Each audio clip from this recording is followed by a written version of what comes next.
Good morning, everyone, and welcome to the launch of the initial findings of our International Election Observation Mission. This election observation has been organised by the British Islands and Mediterranean region of the Commonwealth Parliamentary Association, known as the CPA-BIMR. My name is Deputy Rob Ward. I'm Head of Mission, and I'm from the very beautiful island of Jersey, which is in the English Channel. Well, I'm an elected politician and member of the State's Assembly, the Jersey Parliament. Our observation mission was invited to observe the Cayman Islands general election by the Governor, Her Excellency Jane Owen. And I'd like to emphasise that our mission is impartial. We do not have any vested interest in the winner of the general election. Rather, we are interested in the process. We engage with all political parties and independent candidates in the election. We act independently, we make our own observations and come to our own conclusions. We're not acting for any other government or body. We are an international mission with members drawn from different parliaments and countries. And on that note, I'd like to introduce my fellow observers who are joining me on the panel. To my left is Evelyn Tweed, a member of the Scottish Parliament. At the end there is Honourable Tim Johnson, a member of the House of Keys, the Parliament and the Isle of Man. And to my right here is Alan Davis, a member of the Welsh Parliament, the Senedd. Also our expert analysts, Sandy Gale, on my right here, is our mission campaigns and electoral analyst. She's from the UK. And sat here on the left is Anne Marlborough. Anne is our mission legal and political election analyst, and she's from Ireland. And at the end there is Martin Vickery from the CPA, and with his colleagues from the CPA who organised this mission. On Wednesday, the 30th of April, our mission was present as the Cayman Islands went to the polls in a calm, peaceful and well-organised election process. Polling stations were well prepared, staff were trained and knowledgeable, and returning and presiding officers showed excellent leadership in dealing with any problems and ensuring eligible voters could cast their ballots. There was universal praise for the work of the Elections Office and the professionalism and dedication of the officials led by the Supervisor of Elections. The inclusion of people with disabilities was exemplary. On election day, voters were assisted with dignity and respect in accordance with the required procedures. Step-free access, accessible booths and wheelchairs were provided at polling stations. In addition to this, in the week prior to election day, the opportunity for advance voting was provided, known as mobile voting, which included visiting voters in their homes to enable them to exercise their democratic rights in a private and inclusive manner. Eligible voters abroad were able to participate in this election through a postal vote. Over 1,000 postal votes were issued, nearly double the number issued in previous election. Voter turnout remained high, as with previous elections, at 74%. And all districts were contested, with 58 candidates on the ballot paper.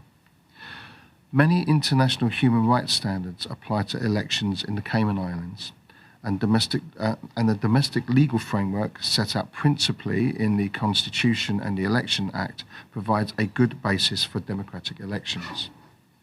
Voters had the opportunity not only to choose their Member of Parliament, but to vote on 3 referendum questions covering cruise ship berthing infrastructure, a national lottery, and the decriminalisation of consumption and possession of small amounts of cannabis. This was enabled by the Referendum Act 2025 that was passed only a few months prior to election day and is silent on many important matters such as campaign finance. Campaigning on the referendum issues was observed to be minimal, and with activity primarily limited to cruise berthing infrastructure issue. Among the Cayman Islands, 19 electoral districts, there is a significant difference in the number of voters per constituency. For example, there are 1,774 registered in Bodden Town West and only 899 in East End. Parliament rejected the latest Electoral Boundaries Commission proposals, and the boundary revision is overdue. The right to vote, as set out in the Constitution and legislation, is subject to a number of conditions, including having Caymanian citizenship. a large number of long-term residents in the Cayman Islands are unable to vote. Among the eligibility criteria to stand for election, the residency requirements are significant and arguably unreasonable. One must have resided in the Cayman Islands for at least 7 years prior to nomination day, without an absence of more than 400 days during that period. The election campaign itself was vibrant, competitive and peaceful. Parties and candidates held area meetings and rallies and put up signs and billboards across the islands. A range of media outlets was used to promote campaign messaging, from more traditional outlets in radio and newspaper, radio and newspaper content, to social media activity. Campaign finance was the most frequent issue raised with the mission, including the level of campaign expenditure permitted and the absence of regulation of spending prior to the official campaign period. Over the last 2 weeks, the mission met with a wide range of election stakeholders to hear their views on the electoral process. We are grateful for their time and their engagement. We attended rallies and other campaign events and saw mobile voting in action in 4 elected districts. On election day, observations took place in all 19 electoral districts and of the count in 4 districts. In addition to the statement, a longer final report that may include recommendations will be published within 2 months of election day. We hope that these will be of benefit to the people and institutions of the Cayman Islands and contribute to the strengthening democracy in these islands. Now we're happy to take questions from those present that you may have. So I open the floor to questions. Thank you.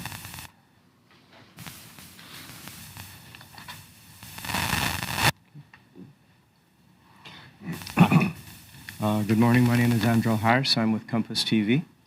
What are your thoughts on the delays between the polling stations being closed and the votes being fully counted and winners declared? We had issues where a constituency with a mere 500 votes took well over 5 hours to return a decision. So first off, your thoughts on that. For the first question, I think I'll pass that on to Anne, who I know has some views on that. Yeah. Perhaps Sandy?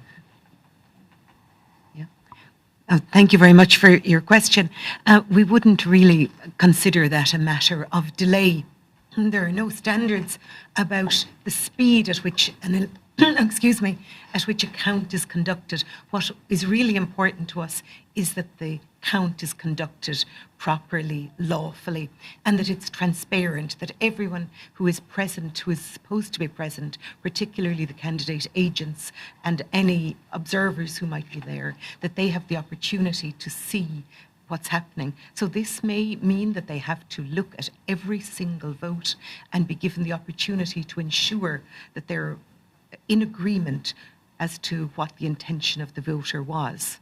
Also, they were counting 4 issues simultaneously. But for us, our conclusion was that the conduct of election day, including of the count, was without flaw. Now, similar vein on the same matter of counting, we see where in other jurisdictions around the world, we see where the use of technology is used to help reduce the manual labor. Is it time for the Cayman Islands to consider implementing electronic balloting? That is a decision for the Cayman Islands themselves. There are pros and cons, I think, to all systems used. I know it is a much quicker process. I've observed myself in the US, but that is a decision that needs to be made by the Cayman Islands themselves. I don't know if anyone else wants to make a comment on that. I think, as my colleague has said as well, I think if the count and the closing is done in a transparent manner, which we observed that it was, the electronic voting was not something that we were just looking at this previous point in time. Can I just add, I have to emphasise that point. It was very transparent, and yes, it took time, but it was clear as to what was going on for everybody at the count.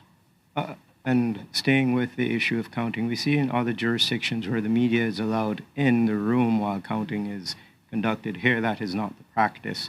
Is this something that your report will be taking into consideration? Good question. It is something that was raised with us, and it's as my colleague maybe said at the thing, our final report will be produced within 2 months, and it might be something that's actually in that final report. It's not actually in our preliminary statement at the moment, but it is something that was raised with us, yes. Okay. And I know my colleagues are chomping at the bits to get up here, but a couple more questions. As far as the election cycles go, we see where these international observers come in and they provide reports, and in some cycles progress is made, and then in other cycles we see regression. A fair point would be about 3 or 4 election cycles ago, it was stated that providing food, a full course meal, might be undue influence on voters, and it was stamped out, only to return in this election cycle where people attended various political rallies and launches of manifestos where significant food and other refreshment was provided.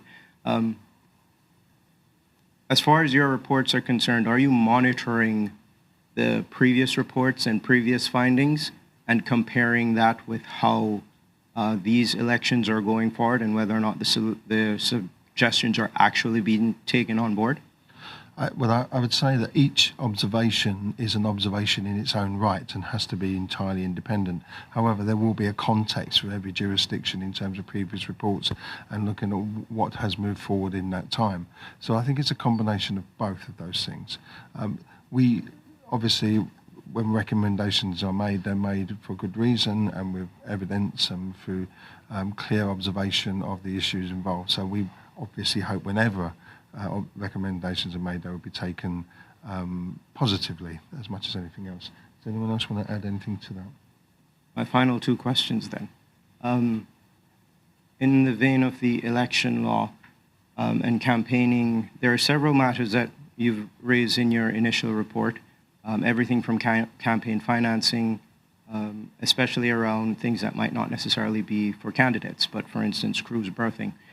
We've received feedback from several members of the public about what seems to be a lack of power or any clear process on what happens when someone runs afoul of the election law. Case in point, we saw where there was signs placed up in favor of one of the referendum questions. However, we haven't actually seen anything substantial come out of that. What's your take on the election law and how it's upheld during these processes? And do you want to, this is exactly within your field. Thank you. Thank you for the question. Well, in relation to our invitation here, we arrived to observe the election specifically, but obviously there's a referendum, so we have attempted to observe that as well. And from a legal perspective, for the principal conduct of the election, we found that the elections law is a good piece of legislation to regulate the election. However, we did not find that the same could be said of the Referendum Act that was brought in February. The Referendum Act is a very slight piece of legislation, very little content really, apart from amending provisions of the Elections Act to facilitate the conduct of the referendum in tandem with the election, but it does not regulate matters such as campaigning, lobby groups, spending. There are many items that are not dealt with at all in relation to the referendum.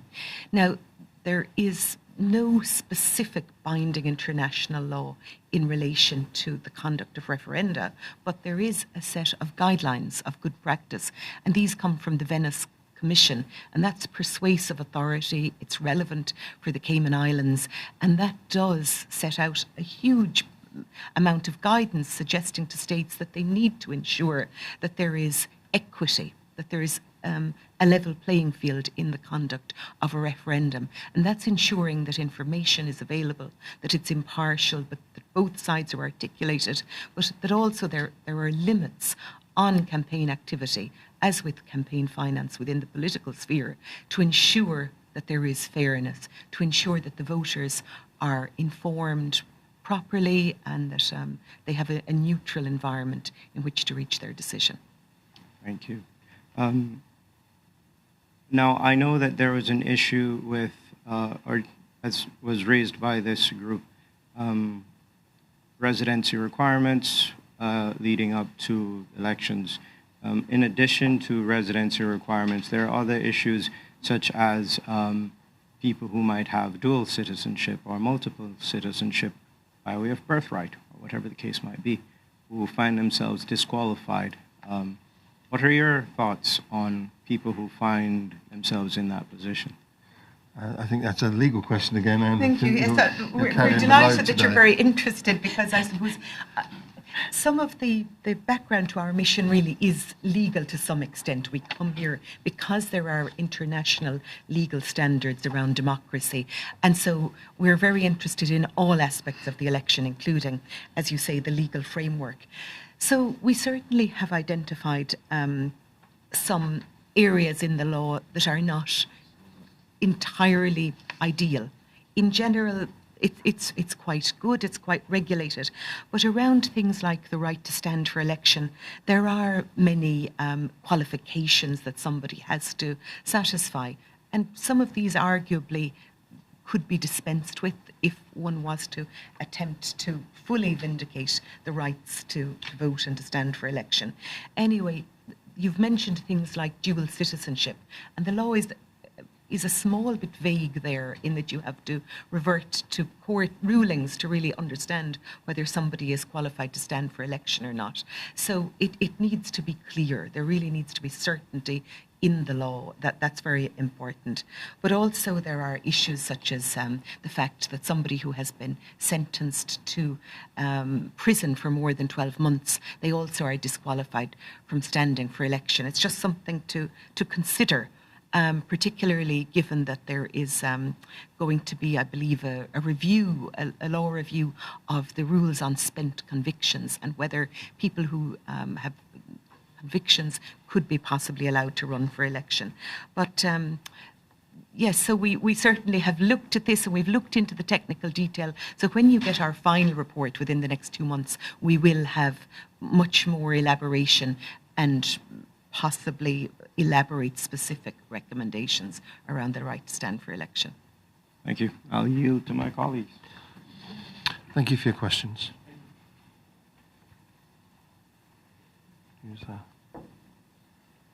Who wants to go next?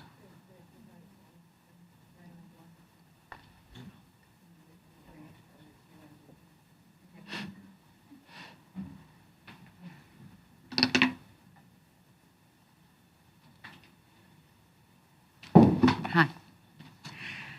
During the course of your observations, did you see anything untoward? Sorry, could you just introduce yourself During the first? course of your observations, did you see anything? No, sorry, I was going to say, could you introduce yourself? Oh, sorry, I apologise. It's okay. Wendy Ledger, Cayman News Service.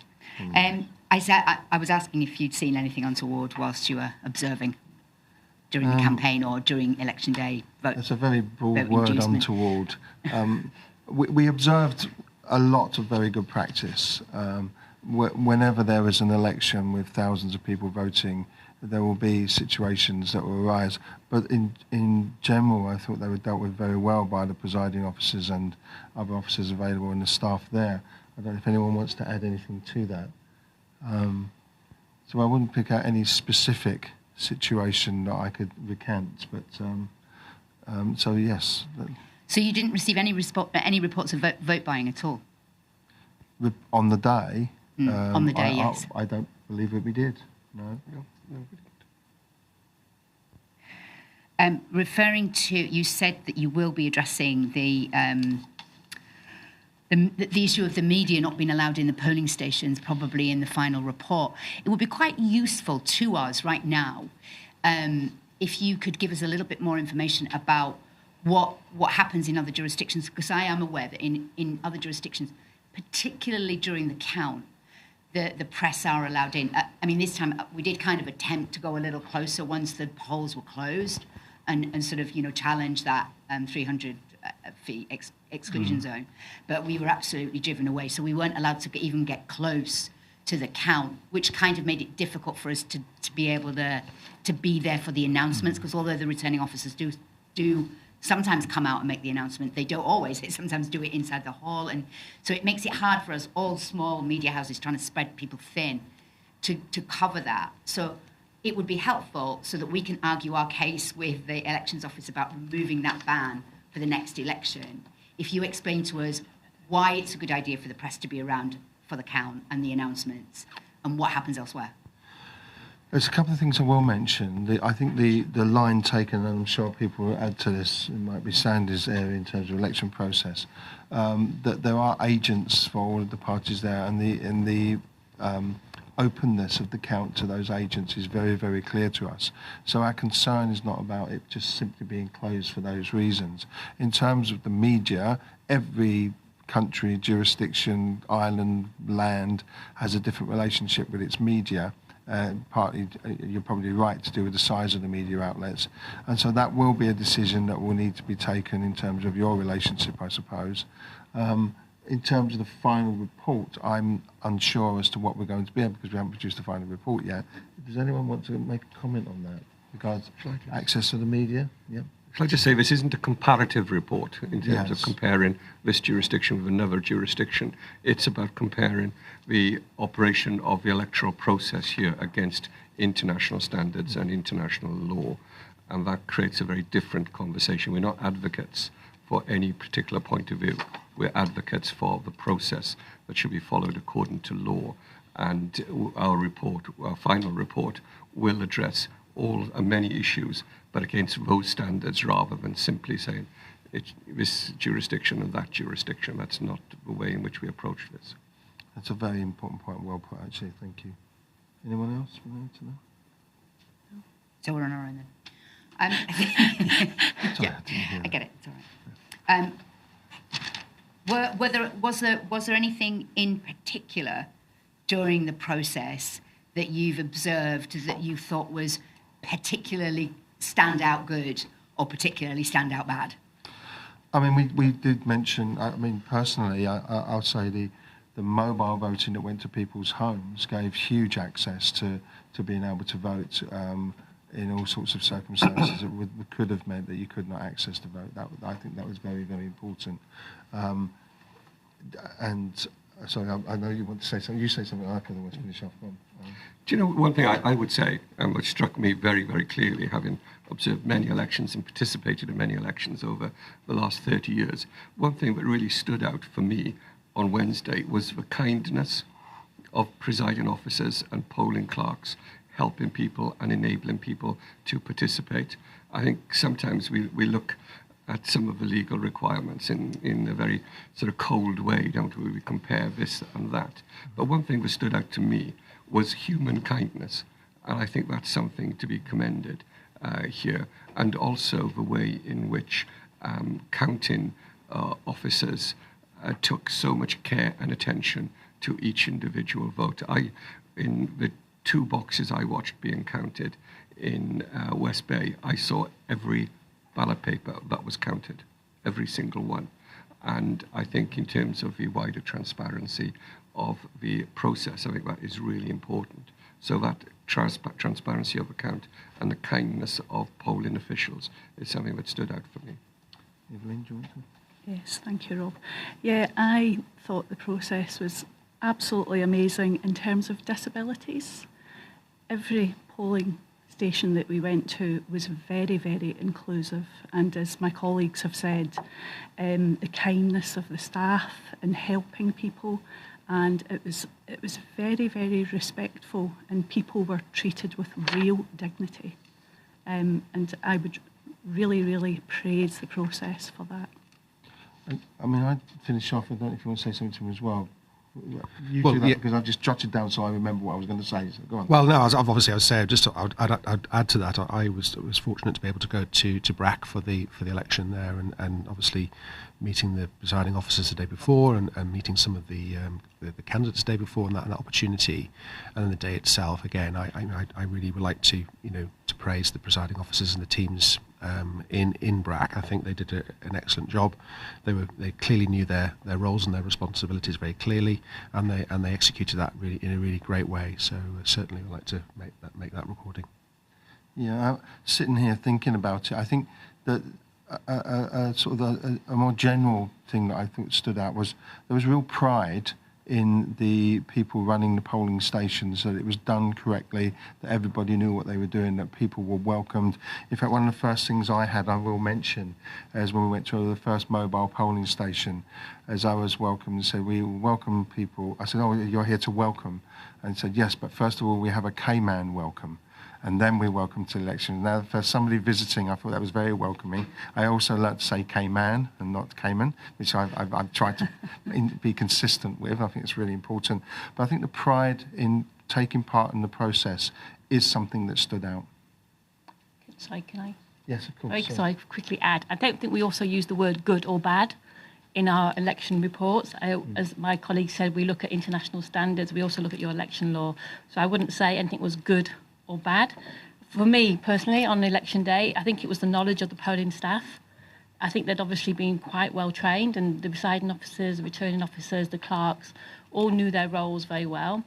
In regard to other issues that were raised with us in the last 11 days, of course, the issues that you've all raised that we're going to look into, like the campaign finance, which may have recommendations, like we said, in the next 2 months. But yeah, I wouldn't use the words good or bad. I would look at things in line with international standards and your electoral law.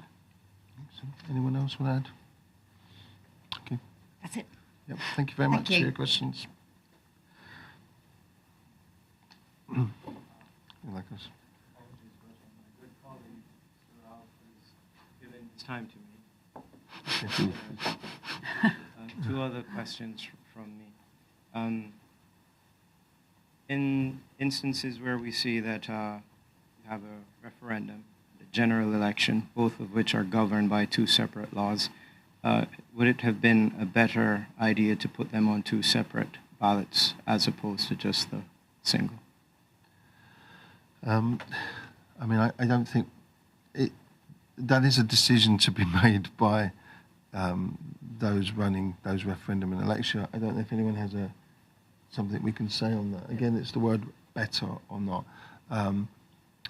We will address some of the referendum in the final report, and that decision may well come up. But I think there will be as many reasons to do that as reasons not to do that. The counting of that probably took longer, but it was done very accurately, as we saw. And I too, when I observed the election count, the box that I observed did see every single ballot paper. And there was a good process of tallying as they went, an agreement with the agents. It's a word I kept forgetting, but now I've remembered, agents as they went along. So I think the process itself worked in the way that it was here. But you make a very good point about there being two different laws, I think. As alluded to by my colleague, Ms. Ledger, vote buying. There are allegations that are rife within the community, saying politicians and or aspiring politicians are eager to provide, whether it be cash or appliances or other tokens of appreciation, gestures, in order to secure their votes. Was this matters that were brought to your attention, and is this something that you're looking into and will be addressed in your final report? I don't know if you want to say something about the laws around that already exist to make complaints, because laws do exist to make complaints in those areas. I think many of the discussions we had dealt with many topics, and I think clear evidence as to what was happening was not presented to us, and we have to be careful about what is evidence and what is perhaps opinion as well, and the interpretation of what that means, because that's a very genuine, specific phrase, vote buying, because that's something that would be illegal, I believe, here. So we have to be very careful about what that actually means. So I don't know if anyone else wants to add to that in terms of evidence we may have had or not. Perhaps, may I say, I think it's very important that people understand the law that you already have here and it is used effectively if people have allegations to make. Duly noted. To say? Yeah. Can I just add? I think, like any election process, it creates an opportunity, regardless of our presence or not. And obviously, as I say, we will be presenting a report within the next couple of months. But it's always an opportunity to draw a line and assess what's worked, what hasn't, internally within a community, and through your elected representatives decide how to do things going forward. Thank you. Okay. Thank you very much again. Any other questions? Any other questions?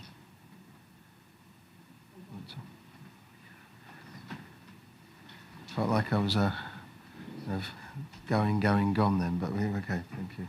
So could you introduce yourself first?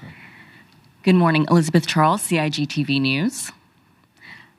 Given the discussion around the referendum law being more sparse than the elections law, were there any positives associated with putting them together such that the referendum being attached to the election ballot meant that it would be aligned with the provisions of the elections law, even though the referendum law is somewhat sparse?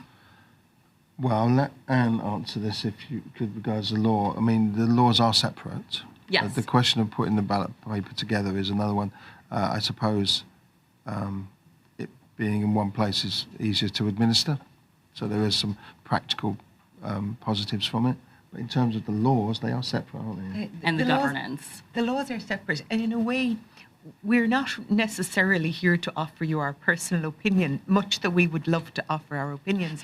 Really, because we will all have different opinions, influenced by where we've come from, what elections we've observed in our own countries and around the world.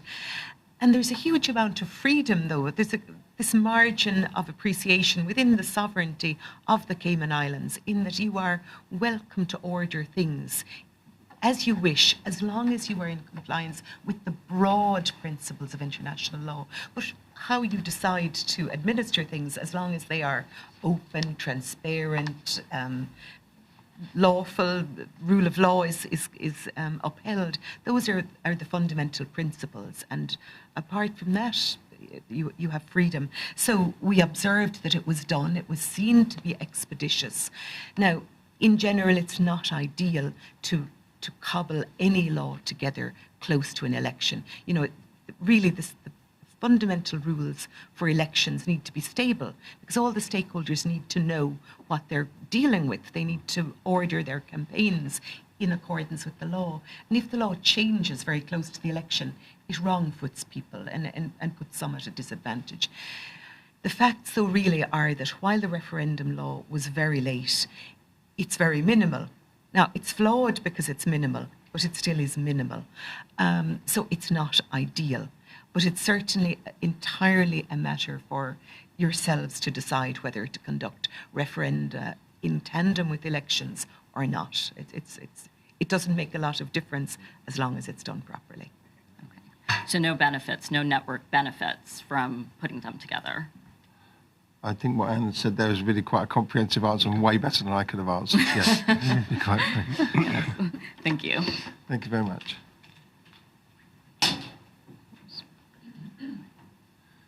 Yep. Please. We understand a ballot box was left behind at Prospect Primary School and not found until the next day. Were you aware of that, or? Yeah, I had a conversation with Mr. Wesley the day after, just to check if there was any issues or how things went. Can I say what he said to me? Or it was in the media.